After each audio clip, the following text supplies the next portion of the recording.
Good afternoon. We are on live now. You can start your proceedings. Good afternoon. Good afternoon and welcome to the 28th Annual General Meeting of Ramco Systems Limited. I am Mithun, the Company Secretary. As per the circulars issued by Ministry of Corporate Affairs and SEBI, this meeting is being conducted through video conferencing. Company has facilitated the members to join the meeting through VC by using the CDSL platform from various locations.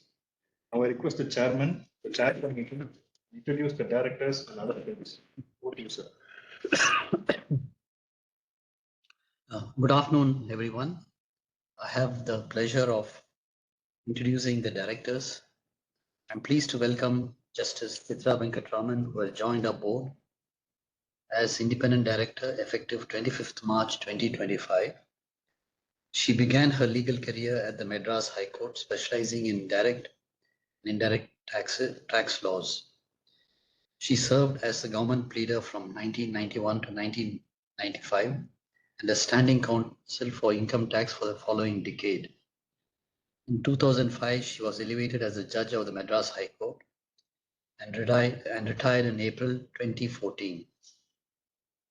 I welcome her to our board. I thank Mrs. Soundra Kumar, who retired as independent director effective 26th March 2025, for her valuable contributions and guidance. I further introduce our current directors. I'd like to introduce Abhinav Raja, a managing director. He is associated with the company since 2017 and serves on the board of several companies within the Ramco group. He took on the role of managing director on January 2025 and has been focused on driving the company's next phase of growth to product modernization and global expansion. Justice PPS Janathan Raja, non-executive independent director.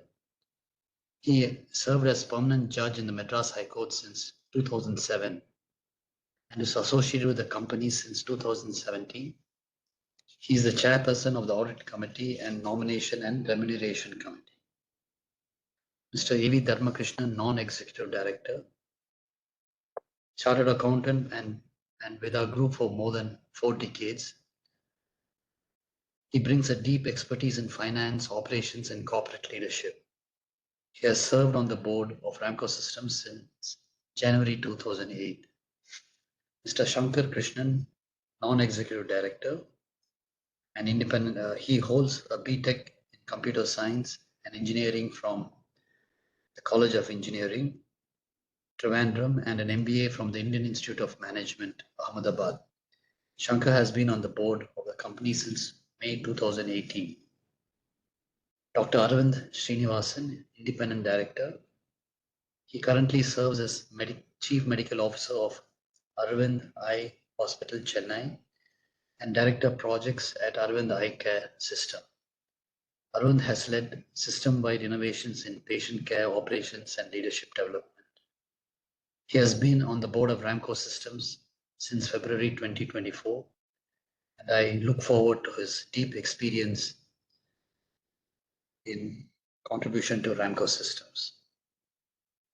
Professor M.S. Krishnan is the Accenture Chair, Professor of Computer Information Systems and Professor of Technology and Operations at the Ross School of Business, University of Michigan. He has been on the board of our company since 2024. I now like to introduce other attendees. I'd like to introduce Mr. Sandesh Bilagi, our President and Chief Operating Officer. Mr. Ravi Kulachandran, our Chief Financial Officer. Ms. Gayatri, who's here with us. She's our Chief Accounts Officer. And Mr. Mithun V, Company Secretary. Mr. K. Srinivasan, Partner Statutory Auditors. Mrs. Madhura Ganesh, Internal Auditor. Mr. K. Sriram and Ms. Sharanya Sriram, Partners or Secretarial Auditors. I hereby confirm that the requisite quorum fixed for the meeting is present. I shall call the meeting to order. I now ask the Company Secretary to commence the proceeding. Thank you, Chairman. Members may please note that e-voting process had been explained in the 28th AGM notice. 6th August 2025 was fixed as the cutoff date by the company for members to participate in the e-voting and AGM. The link for AGM notice containing the instructions along with the annual report has been sent on 18th July to members as on 11th July 2025. Further, for those who became members after 11th July and up to 6th August, the cutoff date, the link for AGM notice and annual report was sent on 7th August 2025. A physical letter containing the link and the exact path of the notice and annual report was sent to the members holding physical shares. The company had provided remote e-voting facility to CDSL to all members to vote on the resolution to be considered in this 28th AGM. The facility for remote e-voting remained open from 9 a.m. on Sunday, the 10th August 2025 to 5 p.m. Tuesday, 12th August 2025. Facility for e-voting has been made available to the members at this meeting. Members attending the meeting through VC and who have not already cast their vote by remote e-voting may exercise their e-voting right during the meeting. If any votes cast by members through e-voting today without attending the meeting shall be considered invalid, as a facility for e-voting during the meeting is available only to those members attending the meeting. Members, those who have already casted their vote by remote e-voting prior to the meeting, may also attend the meeting, but shall not be entitled to cast their vote again. Members may also note that notice of the 20th AGM and the annual report link was circulated to the members by email and a letter containing the link through post. Hence, the same may please be taken as read. The independent auditor's report issued by MS Jagannathan and Krishnaswamy Chartered Accountants and secretarial audit report issued by Mr. Krishnamurthy and Co. Company secretaries are unqualified, unmodified, and does not have any adverse remarks. The said reports were already circulated to the members along with the annual report. Hence, the same may please be taken as read.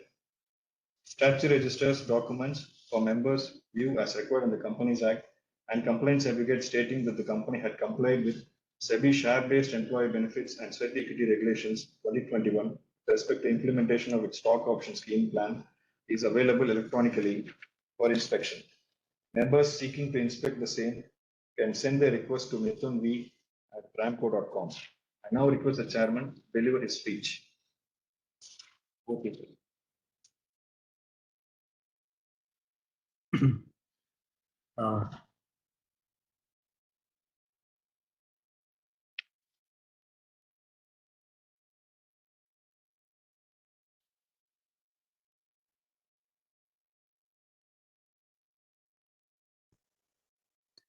Good afternoon, and dear shareholders, directors, and company executives. I welcome you all to the 28th Annual General Body Meeting of the company of Ramco Systems Limited. This year unfolded against a complex backdrop.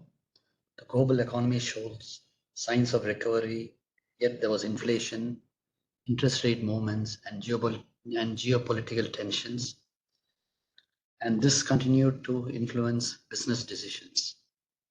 Enterprises everywhere became more cautious, and investments decisions were being much more deliberate. Investments in technology remain strong, especially in areas like artificial intelligence and cloud platforms and business automations. In these areas, Ramco has made significant progress.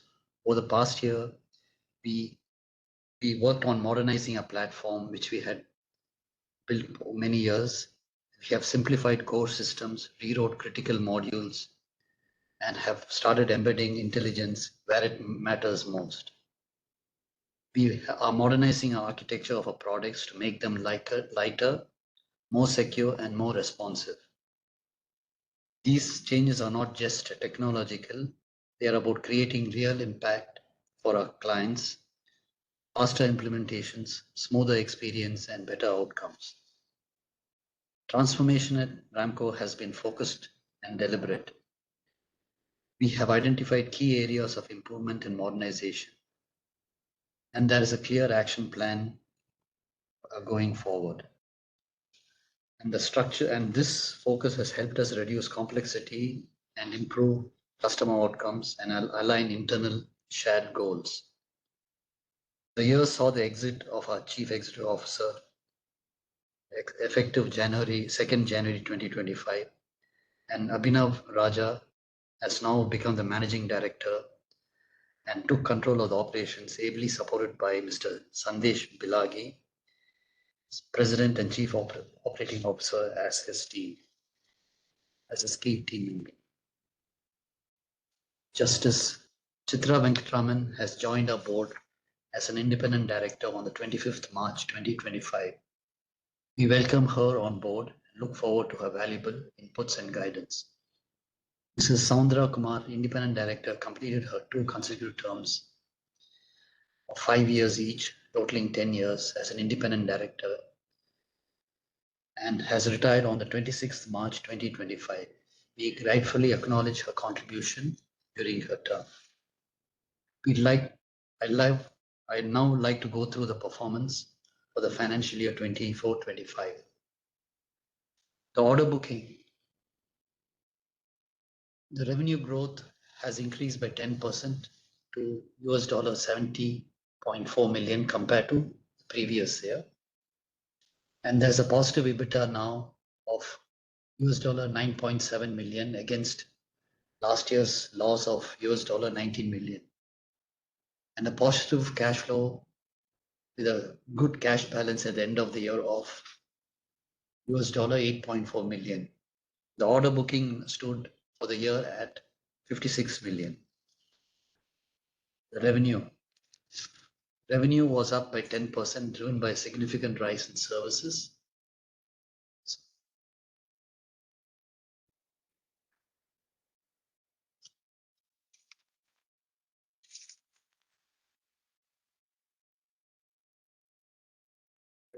No, it's off. So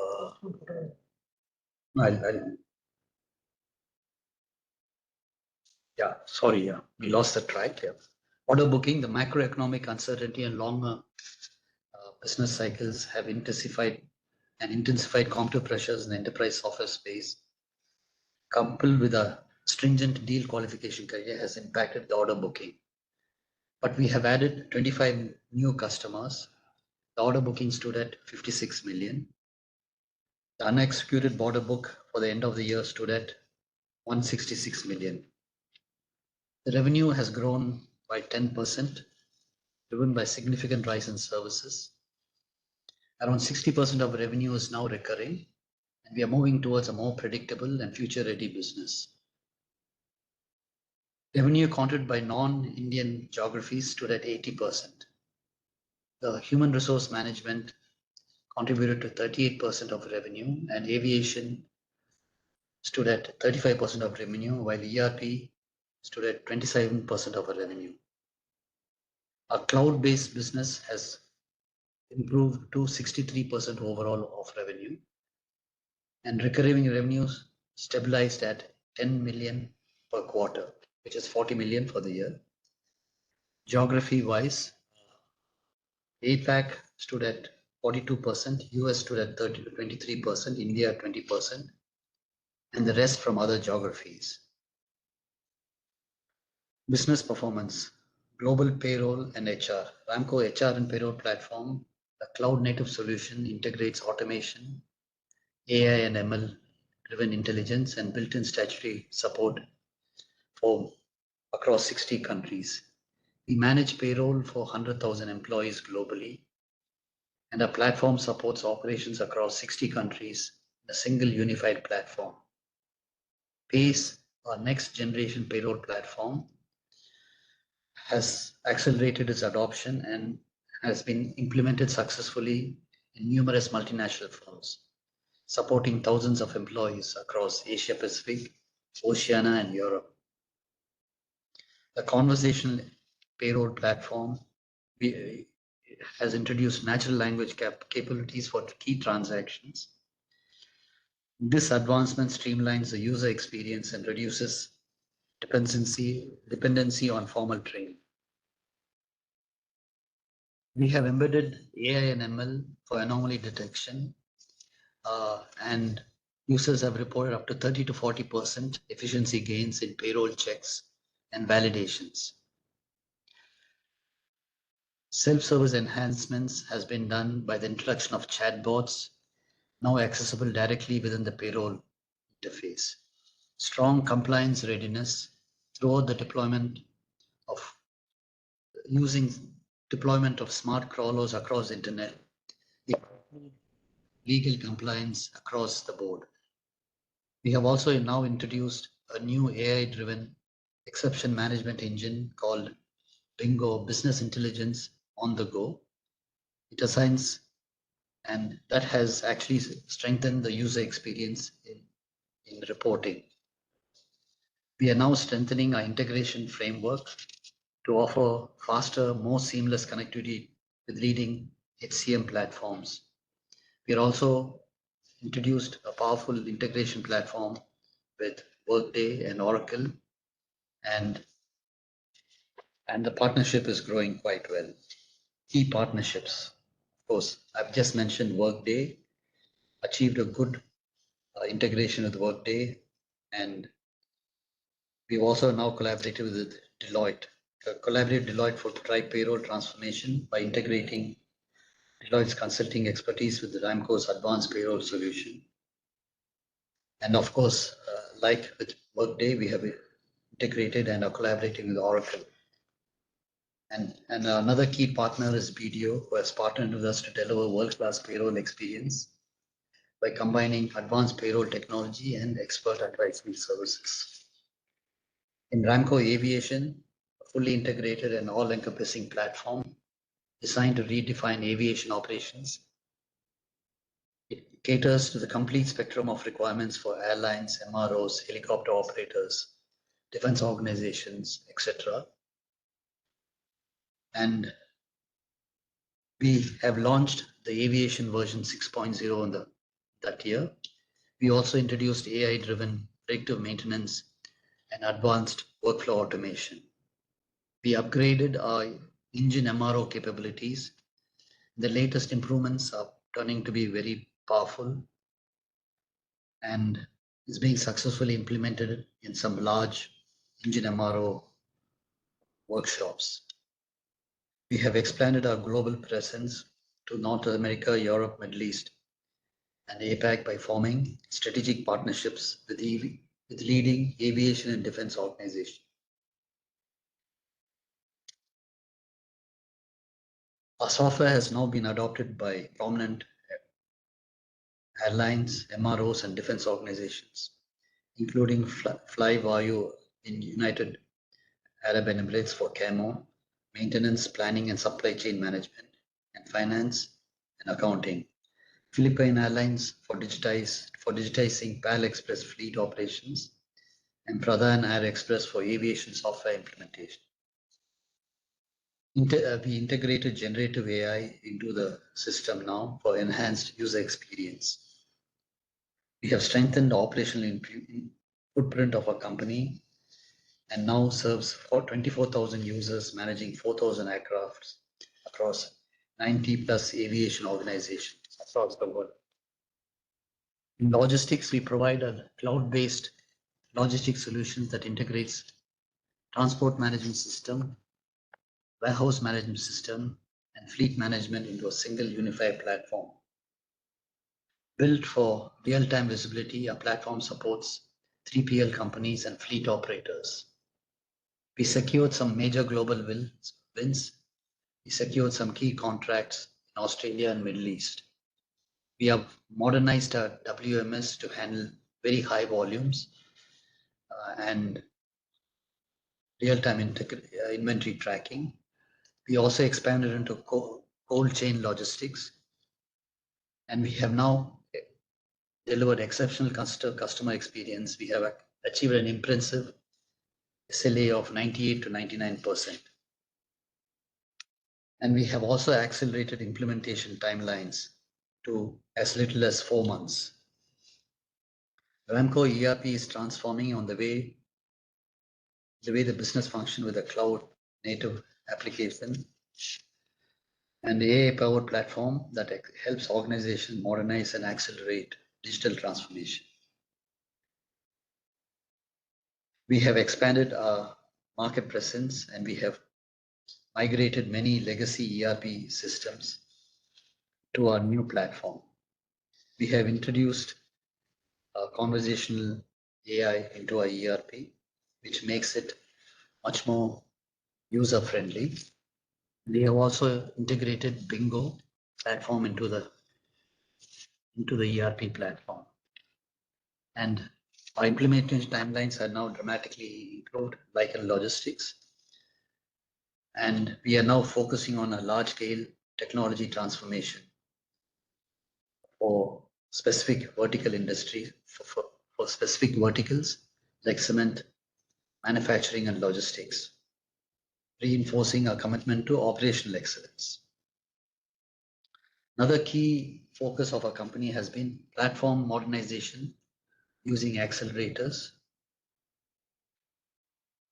Central to this achievement was a creation of modular, reusable accelerators, which now form the foundation for faster development, seamless integration, and broad scalability across our business units. Alongside these advancements, key subsystems were significantly upgraded during this year. The Nebula Studio brought a streamlined, responsive UI platform to the forefront. A Ramco mobile platform was strengthened to support mobility at scale. Ramco Audit Trail and Data Exchange services have been launched to improve compliance, traceability, and data flow.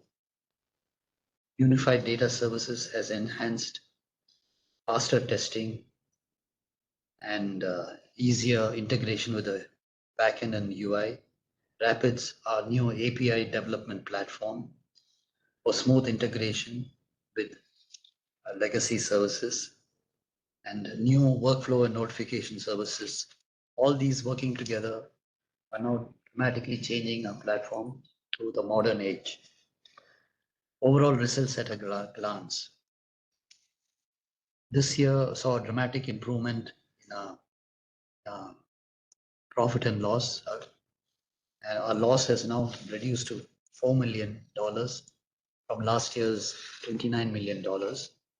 This was possible mainly due to the increase in revenue by $6 million, $6.5 million, reduction in employee cost, and decrease in provision for doubtful debts, which is what increased our loss last year, and a lower foreign exchange fluctuation. We are continuing with cost optimization and tighter cash management, and this has helped generation of a cash surplus of $2 million for this year against a cash deficit of $5 million in the previous year. There were no borrowings at the end of this year, and we closed with a cash balance of $8.4 million. The utilization of proceeds of the preferential issue of 2023. Warrants issued in February 2023 to Venkat Ramaraja, the promoter, were exercised by him, and shares allotted in July 2024 on receipt of a balance of rupees 30 crores out of 40 crores. But 10 crores was initially given during the taking of the warrant. With this, the entire proceeds of 160 crores have been received from the preference issue and were fully listed towards the objects and were fully utilized towards the objects of the issue at the end of the year.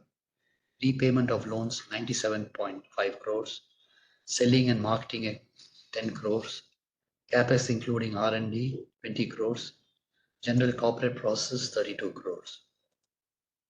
Diversity, human resources, focus on people and culture related initiative continues. The average age of our workforce stood at around 33 years. Headcount stood at 1,700 as of March 2025.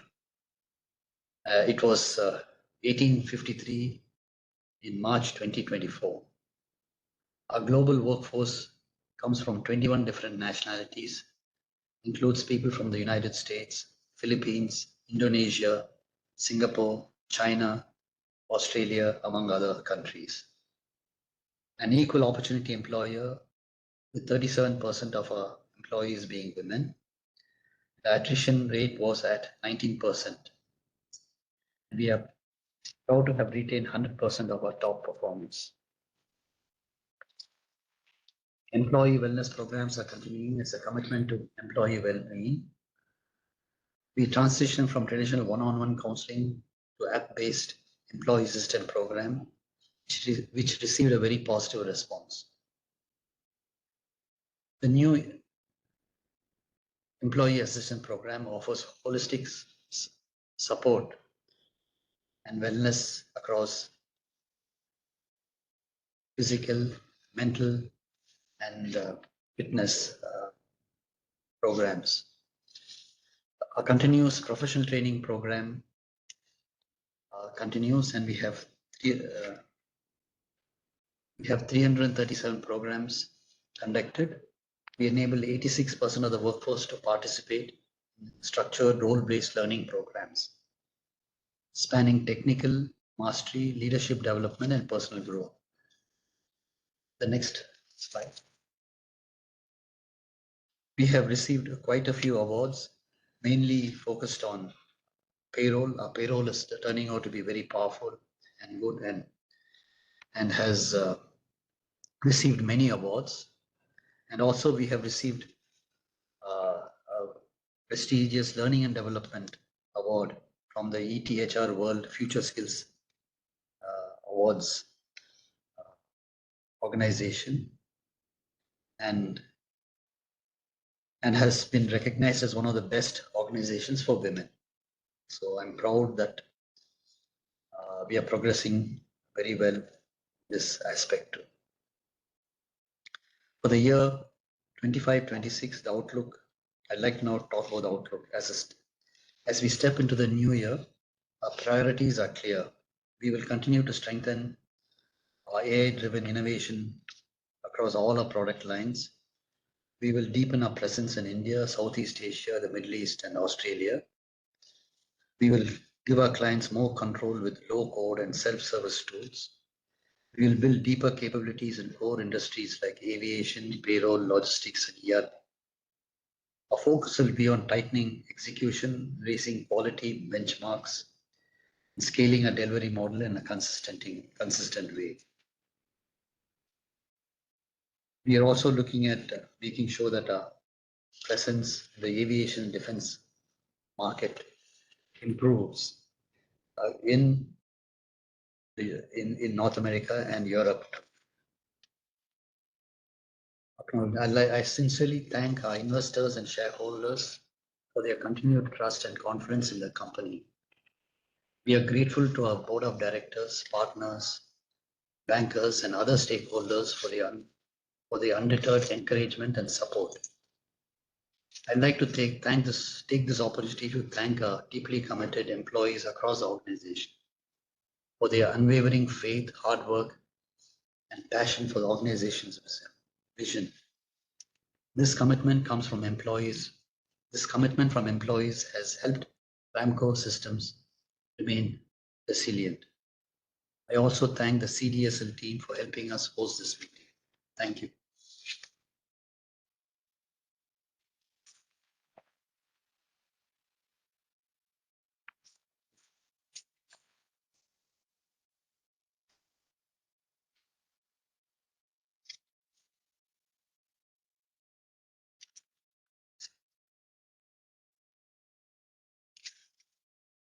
So I now request those members who have requested to speak already to come online and ask their questions, and we'll be happy to answer. Mr. Abhinav Raja, our Managing Director, will take the questions and answer them. The company had made necessary arrangements for two-way communication in the meeting. Members desirous of expressing their views or ask questions during the meeting have been requested to register themselves as speaker by sending their request at least 3 days prior to the meeting. 4 persons have registered as speakers and they are all allowed to speak now. CDSL will unmute the audio of particular shareholder to enable them to speak. Karthik, over to you. Yeah, Mr. Manjit Singh. So Mr. Manjit Singh has not joined. Okay. Mr. Samrat Mohan Singh. He's available. Yeah, please, Mr. Mr. Samrat. Samrat,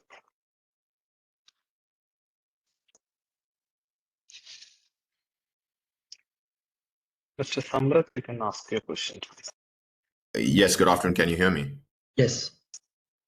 Thank you for the opportunity. I have shared my list of questions in advance. Would you like me to read them out again? Yeah, Samarth, I think you gave a lot of questions. If you can probably just focus on the top few questions that you have, and the rest we can reply to later, for the sake of time and for the share. Sure. The first question I just had was how we define our order book. And, does that include annual recurring revenues as well, or does it also, or only the licensing revenue that we expect to earn for the year? Yeah. So our order. Yeah. Yeah, I'll just go one by one. That's easier. Yeah, even better. Yeah. Yeah, cool. So order book definition for us is basically calculated in the following manner. It's opening order book plus new order wins, where revenue is accounted and adjusted for movement in active or whole projects. It also includes all components of the total contract value, including annual recurring revenue and license revenue. Got you. Okay, thanks. That's helpful. And with the order, I think our order book is down compared to what it was last year. So, what is the plan to turn net profit positive for this year? I think net profit positive is independent of order book. I think the order book has come down compared to last year, primarily for a couple of reasons. One is I think we have also changed our product focus in just two areas compared to what we had in the past, and we also brought in a stringent deal review process as well. So as part of that, there was a little bit of pipeline, cleanup as well. That's why compared to the previous year, the last year order book was slightly suppressed. But we're taking active efforts to increase it this year, also investing more on the sales and marketing front as well in key geographies where we're seeing good uptake and interest. So I think we're pretty confident that from this year and second half of this year onwards, there should be an uptick in order book and come back to the old levels and grow from there. Got you. And just on the the aviation side, it's a niche business. So if you could just tell me, what platforms do our potential aviation customers currently use, and who are the key competitors, in that space? Yeah, I mean, so we're focused, as we said, on the MRO and defense segment right now. Our key competitors are companies like IFS, Trax, and AMOS. We're the only Indian company in this space, and our customers are primarily third-party MRO operators and MRO divisions within airlines as well, and MRO segments within the defense segment of any country as well, to maintain and operate their fleets. And so when we are competing for clients, is that how are we in terms of pricing compared to our competitors? I mean, we are comparable. I can't get into the specifics order-wise, but I can say that we are comparable to the others, and our pricing model has shifted now to a more recurring-based sort of pattern as well. So it's more term license or user-based recurring fee compared to what we previously had, which is more like a large upfront license model. But from a price perspective, it's comparable to others. And the others are also on a recurring fee model, or do they have more of a one-time? No, everyone's going towards a recurring model. The implementation is more one-time, but the rest is recurring. Okay. Then I had a few questions on just how we are statistics on how we are doing, but I guess maybe you could email those to me. The one or two questions I had one was on partner. I mean, these partnerships that we have with Deloitte and BDO, are these sort of exclusive, or are they how does that work exactly? Can you just say that again? I couldn't hear you for a second. Did you ask on Deloitte and BDO partnership? Yeah, I'm trying to understand if they are sort of exclusive partners. No, they're not exclusive partners. I mean, do they have? So how do they decide which which product to use when they are going to their clients?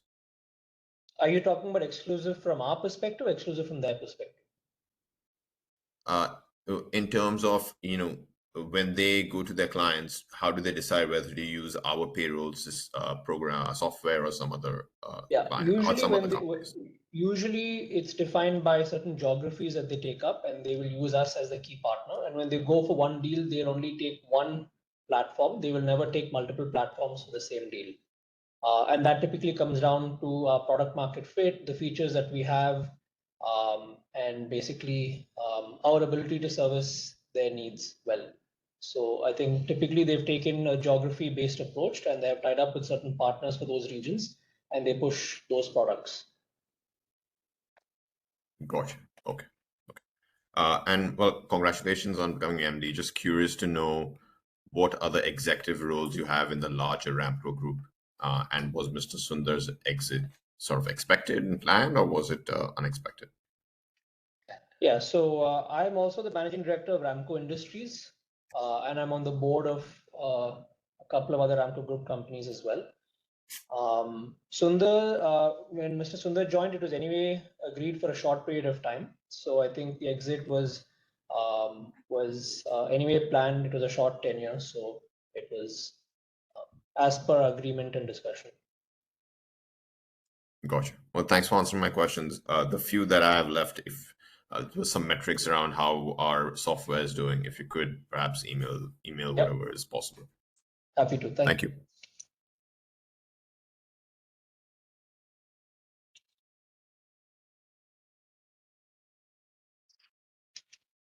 So maybe move to the next speaker. Yeah. Mr. Hardik Jain. He's available, sir. Mr. Hardik Jain, you can ask your questions, please.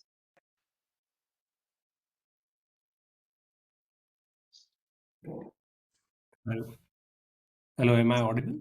Yes. Yeah, thank you for the opportunity. So I have a few questions.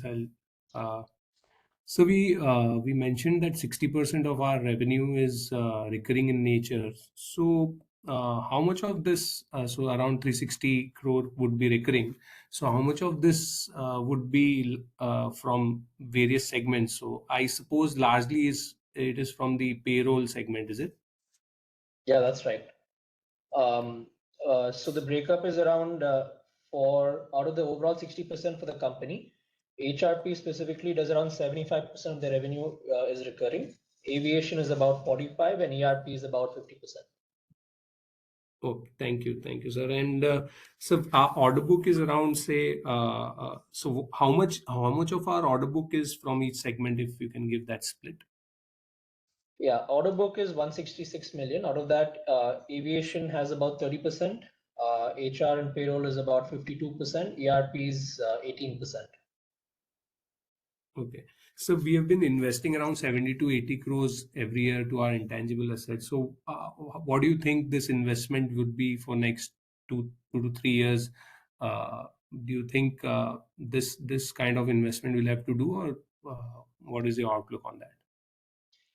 As of now, yeah, I think we will continue making similar levels of investment because we are modernizing our tech stack, as we mentioned in our quarterly earnings and in our annual report as well. So we're probably about 30-40% through that journey right now. You will see over the course of this year, a couple of our product lines being released in the new platform version. The first one was Space, as you saw last year.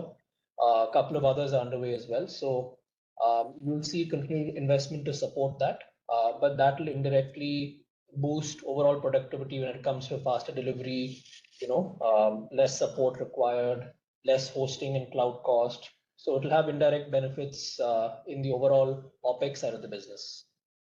Yeah. Okay. Thank Direct you. benefits, sorry. Yeah. So we spend around 40 crores on outsourcing every year. So just wanted to know, what kind of services we outsource. Can we build these capabilities in-house? Some of it is basically implementation for customer projects. We outsource some of that work. The rest is last mile services with respect to payroll processing, which something we can't get into. That's something that only certain countries, there are certain agencies that provide this service. So if you're in the nature of processing payroll, you have to tie up with such folks. Right. Thank you. And so we have, as you mentioned, we have partnership with Deloitte, BDO, and others. So what percentage of our revenue come through the partners, or what kind of revenue come directly to us?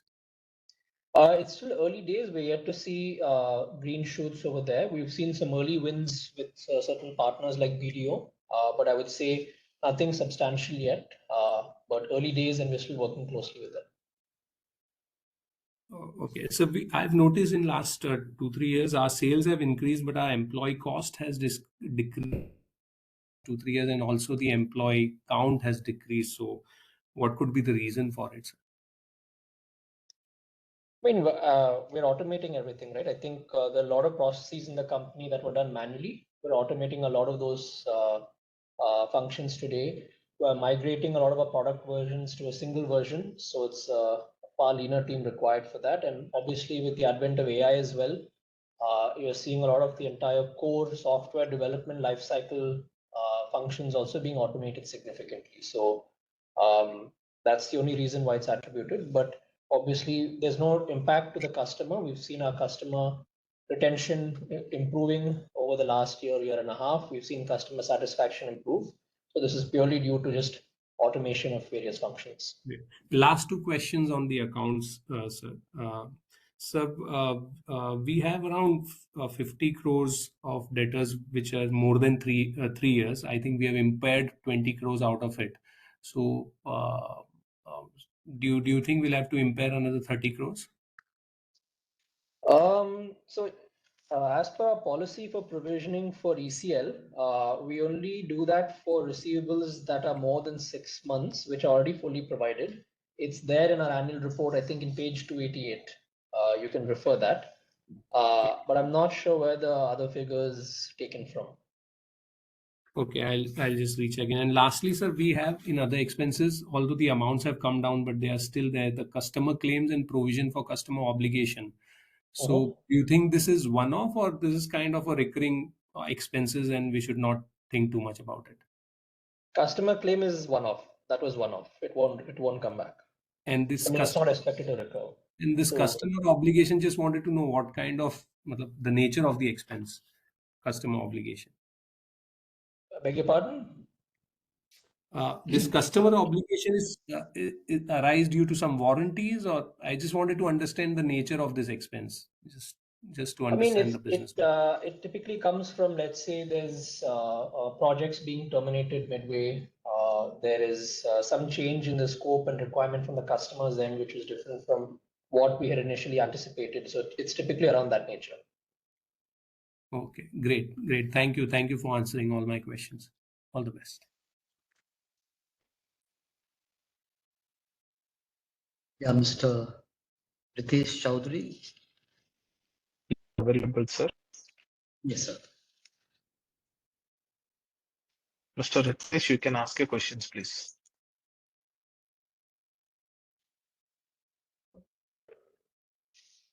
Hello.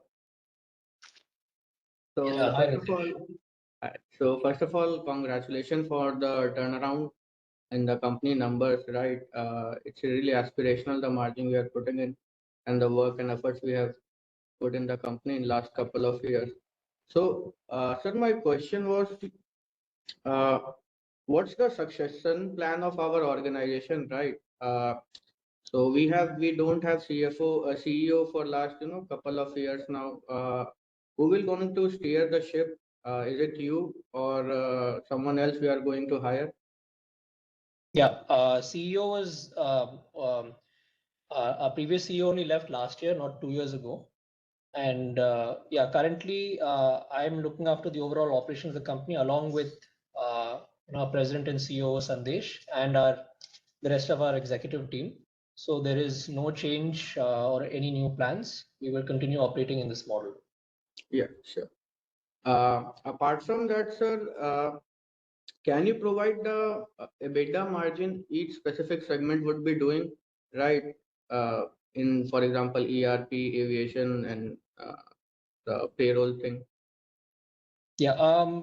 I can give you overall gross margin. The overall gross margin at a company level, I think you would have seen in our fact sheet as well. We gave for Q1 results, you'll have an idea. But the overall gross margin at a company level is 55%. Aviation is around 60 to 65%.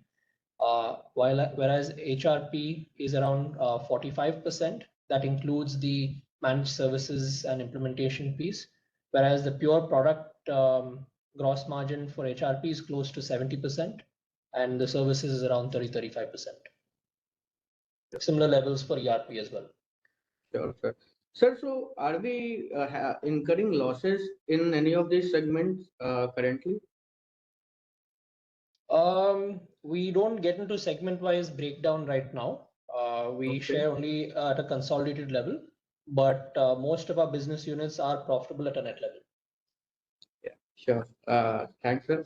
Apart from that, what kind of, sir, growth expectation we should build in with Ramco systems, right? Over time, our revenue is in some, consolidation phase. It has not scaled like it should have. Obviously, we were going through some kind of turnaround or changes in organization. So are we through that?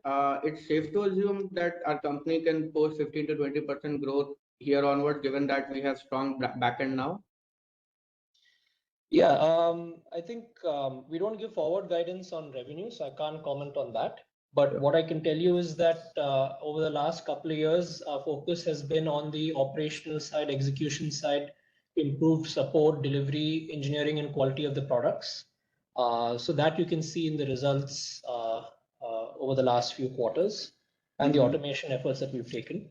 While our order book has been lower compared to the previous year, that's an area we're working on. And I think you will see over the course of the coming year that should also improve, and we're confident on the long-term growth of the company. So would it be safe to assume that worst is behind us, Ramco, at least in terms of margin and growth? Yes. Thanks, sir. Sir, one more question. Since we are trying to, migrate to SaaS model or the recurring part of it, do we will require this kind of employee base going forward also, or our structure will further get leaner? Can't comment specifically on that, but as I said, we are continuing to invest in a lot more AI, and AI is coming into a lot of our core workflows on the engineering side, support side, delivery side, on the marketing side, everywhere. So can't give any guidance or comment on that, but we will continue to automate as much as possible across the organization. Okay. Sir, and further, are we planning to, further increase the mix of our company to more recurring side rather than product? Or first of all, is it even possible for, aviation or ERP to be a SaaS or recurring thing? Yeah. Yeah, I mean, we're a product company, so our aim is to increase the recurring revenue base as high as possible, and that should become, the largest portion of revenue as a percentage. That's our aim. To your question around aviation and ERP, yes, they can increase. I think in the past we have given a lot of license-based deals, and as I said, now we're shifting more to a term license, usage-based, user-based sort of fee. So that will also becoming more recurring in nature. But those businesses will continue to have a slightly higher services component compared to, say, let's say vis-a-vis like a payroll business, which is pure SaaS. But overall, you will see net a significant increase in recurring revenue across all business lines. So, sir, sorry to interrupting, but around 60%. Sorry, you mentioned it previously, but I was not able to gather the information. Out of 60% of recurring revenue, which segment will be contributing what? If you can please repeat. You're asking about you're talking about from the previous speaker question. Yes. So HRP is around 75% of the revenue is recurring. Aviation is around 45. ERP is 50%. HRP is 75. ERP is ERP is 50%. Aviation is 45%. This is of the 60%. This is the breakup of the individual views. Okay. Thanks, sir. Sir, just for unit economics things, would it be safe to assume that per employee per month we will be getting close to $1 to $1.20 per It payslip? varies from geography to geography. So I won't give a company average. We don't disclose that, but it varies from Sure, sir. region to region. India's lower end but higher volume. Certain other markets like Europe, Australia, and others are much higher, but obviously volumes are lower. Okay. Sir, my question was, see, we have developed a, very beautiful product and we are, garnering customers across the globe, right? But just wanted to know the reason why aren't we targeting Indian MSMEs, because they have, because it is of scale or, some other reasons, if you can throw some light on it. I mean, I think the company strategy has always been to go after mid-market and enterprise-grade customers. I think the way we built our product, the level of security, compliance, workflows has been more geared towards an enterprise customer segment. I think we believe that the market is also very large over there and is growing. So I think it's just a conscious strategy that we have to choose what our DNA of the company is. Because if you're selling for the MSME segment, the way you build the product, the way you sell everything is completely different. And we believe that this is a large market over here, and we want to continue investing in building here. Okay, so fair point, sir. Fair point. It was just for understanding part of it. Uh, Sir, can you throw some light on the engine MRO side of the business? Actually, I was trying to understand this segment. However, what's difference between the new products we have launched in this segment compared to previously which we were catering, and uh, in my opinion, it should be margin assertive compared to previous one. Yeah, we've added a few new modules like the engine piece, which was not there.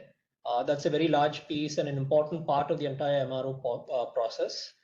What was the second part of your question? Are you saying is it margin accretive? Assertive, right? The engine would be garnering more margin compared to the body or the other things we were doing in the MRO segment. We don't look at it that way. I think for us, we also have capabilities to handle the overall airframe as well. So it doesn't mean that we can only handle the engine piece alone. But I think the overall bet on the MRO space is because we believe overall globally there's been a big growth and demand in the number of planes and airline growth overall, especially in Asia as well. And you'll see that planes will basically be there longer in the supply chain than earlier thought, right? So if earlier the Windows 15, 20 years, planes will be there for maybe even 25 years or more. And there's going to be a big growth in demand for MRO to maintain these planes and fleet. So which is why it was a strategic bet for us to invest in these capabilities over here from a long-term perspective. Fair point, sir. Very nicely said. Just if we have to rank, MRO could be the next or could garner more growth compared to other two segments currently. Yeah, I'll just take one last question, Ritesh. I think there might be some other shareholders as well. So would you like this to be a last question or you want to ask something else? Sure, sir. This would be, I'll be happy with this last question. Anyway, sir. Can you say it again, please? If we have to, sir, rank the growth, segment-wise growth, would the MRO segment will be on the top compared to other, or payroll is still, driving growth for us? I think the two main product lines we've always said is both payroll and aviation. We're bullish on both, and I think we believe both can contribute to growth equally. Payroll will be more volume based, so it'll be about acquiring more and more customers as quickly as possible. Whereas the aviation business will be more niche, as mentioned earlier. We'll be winning few customers, but those will be large orders. Sure, sir. So, just one last thing. What about the ERP? Would the overall mix will decline going forward? No, we have plans to reimagine how ERP is built and sold. We'll come back at another time and explain our long-term strategy. But that also is a key business unit for us, and in the long run, we believe that can also be an important growth driver for us. Thanks, Abhinavji, for patiently answering my questions. Thanks a lot. Thanks. Mr. Shashwat Desai. Not joined, sir. Okay, so that's good. So now I request the company secretary to read the resolutions proposed for members approval. Thank you, sir. Totally, there are 4 resolutions proposed to be passed in this 28th AGM.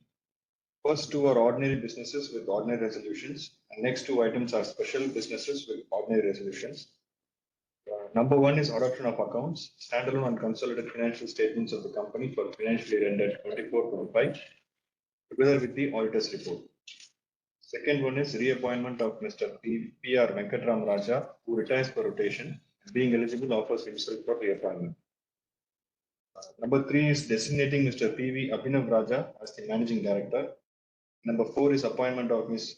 Sriram Krishnamurthy and Co. as secretary auditors of the company for a term of 5 consecutive years, commencing from financial year 25-26 to financial year 29-30. Voting for these resolutions are in progress, and the said window will be open till 15 minutes from the conclusion of this meeting. I request the scrutinizer, Mr. K. Srinivasan, Chartered Accountant from MS Jagannathan and Krishnaswamy Chartered Accountants, to submit the combined results of the e-voting to the company secretary to submit to stock exchanges within 2 working days from the conclusion of this meeting. I would like to thank all the members for attending the 28th annual general meeting. I now declare 28th annual general meeting closed. Thank you. So thank you, everybody. Annual general body meeting is now over. Thank you. Thank you, sir. With the permission of chairperson, we are concluding this meeting. Thank you all for joining. Good day ahead.